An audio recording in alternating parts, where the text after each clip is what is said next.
എല്ലാവർക്കും നമസ്കാരം. ഇന്ന് ഈ വീഡിയോയിലൂടെ നമ്മൾ ചർച്ച ചെയ്യുന്നത് നമ്മുടെ മണ്ണിനെ പറ്റിയാണ്.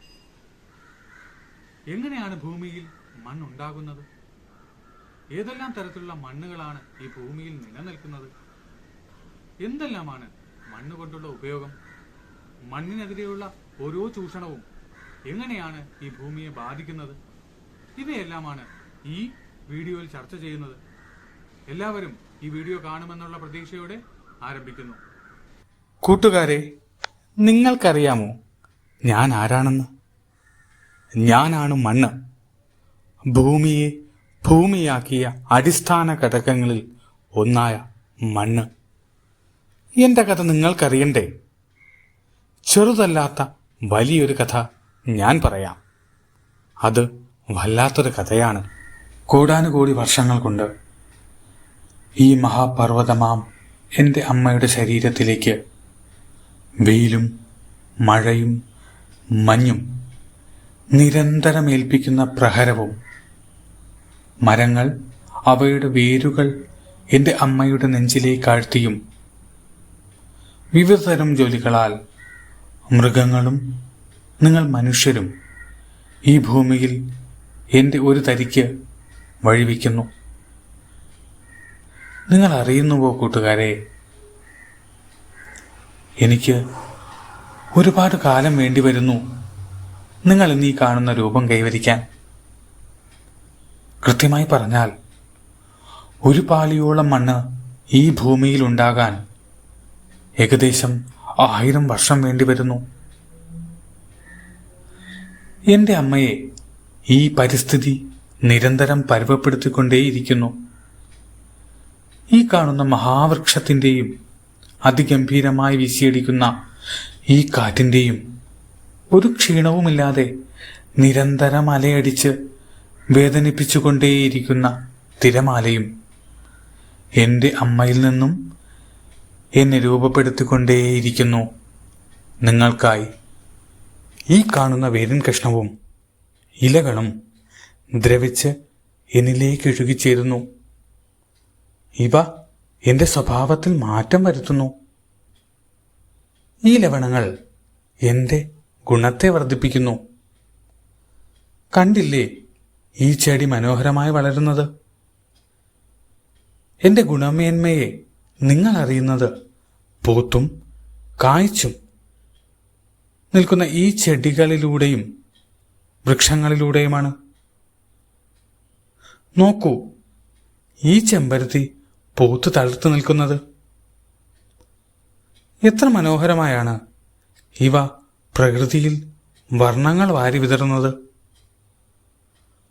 കൂട്ടുകാരെ, നിങ്ങൾ ചിന്തിച്ചു നോക്കിയിട്ടുണ്ടോ ഈ മനോഹാരിതയിൽ എൻ്റെ പങ്ക് എന്താണെന്ന്?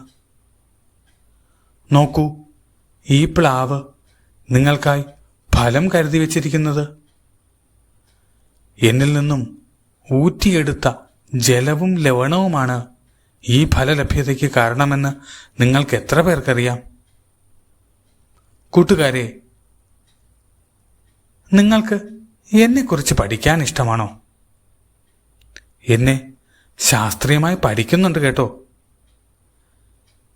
എൻ്റെ ശാസ്ത്രീയ പഠനം പെഡോളജി എന്നാണ് അറിയപ്പെടുന്നത്. എന്നാൽ നിങ്ങൾക്ക് പറയാമോ എന്നെപ്പറ്റി പഠിക്കുന്നവരെ എന്ത് പേരിലറിയപ്പെടുമെന്ന്? അതെ, പെഡോളജിസ്റ്റുകൾ. ഒന്ന് സൂക്ഷിച്ചു നോക്കിയേ. അളവിൽ ഒരൽപ്പം മണ്ണ് മാത്രം കൊണ്ടാണ് ഈ ചെടി ഇങ്ങനെ പടർന്നു പോകുന്നത്. ഇപ്പോൾ മനസ്സിലായില്ലേ എൻ്റെ അളവിൽ യാതൊരു പ്രാധാന്യവും ഇല്ല എന്ന്? അളവിൽ കുറവെങ്കിലും എൻ്റെ ഫലപുഷ്ടത ഓരോ ചെടിയുടെയും വളർച്ചയെ വലിയ രീതിയിൽ സ്വാധീനിക്കുന്നുണ്ടെന്ന്. ഇനി നിങ്ങൾ നിങ്ങളുടെ വീടുകളിലേക്ക് ഒന്ന് നോക്കിയേ. ഈ എന്നെക്കൊണ്ട് മറ്റെന്തെല്ലാം ഉപയോഗമാണ് നിങ്ങൾക്കുള്ളതെന്ന് പറയാമോ? ഈ കാണുന്ന ചട്ടിയും കലവും ഇഷ്ടികയും ഞാനാണെന്ന് നിങ്ങൾക്ക് എത്ര പേർക്കറിയാം? നിങ്ങൾ എന്നെ ചവിട്ടിയും ഇടിച്ചും ചൂടുവെച്ചും വെള്ളമൊഴിച്ചും ഈ കാണുന്ന രൂപമാക്കി മാറ്റിയെടുത്ത് വിവിധ ആവശ്യങ്ങൾക്കായി ഉപയോഗിക്കുന്നു. ഒന്നോർക്കണേ, എന്തെല്ലാം സഹിച്ചാണ് ഞാൻ ഈ ഭൂമിയിൽ ജീവിക്കുന്നതെന്ന്. പിന്നെ എനിക്ക് ഒരുപാട് സഹോദരന്മാരുണ്ട്. എന്നാൽ അവരെല്ലാം എൻ്റെ നിറത്തിൽ നിന്നും രൂപത്തിൽ നിന്നും ഗുണത്തിൽ നിന്നും ഏറെ വ്യത്യാസപ്പെട്ടിരിക്കുന്നു. കറുത്ത മണ്ണ്, പർവ്വതമണ്ണ്, ചെമ്മണ്ണ്, ചെങ്കൽ മണ്ണ്, മണൽ മണ്ണ് എന്നിവരാണവർ. കൂട്ടരെ, ഈ ഉപയോഗങ്ങൾക്കപ്പുറവും നിങ്ങൾ എന്നെ ചൂഷണം ചെയ്യുന്നതിൻ്റെ കഥ ഞാൻ പറഞ്ഞു തരട്ടെ. നിങ്ങൾ എന്നെ ഉപയോഗിച്ച് ഈ ഭൂമിയിൽ മഹാസൗധങ്ങൾ പണികഴിപ്പിക്കുന്നു. നിങ്ങൾക്കിടയിൽ തന്നെ മതിലുകൾ പണിയുന്നു.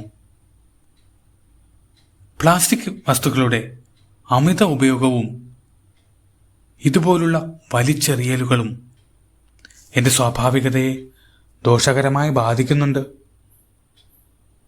എൻ്റെ മേലുള്ള അശാസ്ത്രീയമായ നിർമ്മാണ പ്രവർത്തനങ്ങളും കുന്നിടിച്ചിൽ പോലുള്ള അമിതമായ ചൂഷണവും എൻ്റെ മേലുള്ള കടന്നുകയറ്റങ്ങളാണ്. ഇവയൊക്കെ ഈ ഭൂമിയെ ദോഷകരമായി ബാധിക്കുന്നുണ്ടെന്ന് നിങ്ങൾ ഇനിയെങ്കിലും മനസ്സിലാക്കണം. മനസ്സിലാക്കിയില്ല എങ്കിൽ ചൂരൽമലയിൽ സംഭവിച്ച പോലുള്ളവ ഇനിയും ആവർത്തിക്കാനിടവരും. ചൂരൽമലയുടെ അവസ്ഥ നിങ്ങളൊന്ന് കണ്ടു നോക്കൂ. നിങ്ങൾ കെട്ടിയുയർത്തിയവ ഇപ്പോൾ എവിടെയാണ്? എത്ര മനുഷ്യർ, എത്ര മൃഗങ്ങൾ, എത്ര മരങ്ങൾ, എത്ര കെട്ടിടങ്ങൾ! ഇവയെല്ലാം നിങ്ങൾ കാരണമാണ് സംഭവിച്ചത്. നിങ്ങൾ കാരണം. നിങ്ങൾ എന്നെ വേദനിപ്പിച്ചുകൊണ്ടേയിരുന്നു. എന്നെ നിങ്ങൾ അമിതമായ ചൂഷണം നടത്തി. അശാസ്ത്രീയമായ രീതിയിൽ എൻ്റെ മേൽ നിർമ്മാണങ്ങളെ അടിച്ചേൽപ്പിച്ചു. നിങ്ങൾ നിങ്ങളുടെ ഭാവി തലമുറകൾക്കായി ഒന്നും സംരക്ഷിക്കുന്നില്ല. ഇതിൻ്റെയെല്ലാം ഫലമാണ് ഈ അവസ്ഥ. ഹേ മനുഷ്യ, നീ ഇനിയെങ്കിലും ഉണരൂ. നല്ല നാളേക്കായി എന്നെയും ഈ ഭൂമിയെയും സംരക്ഷി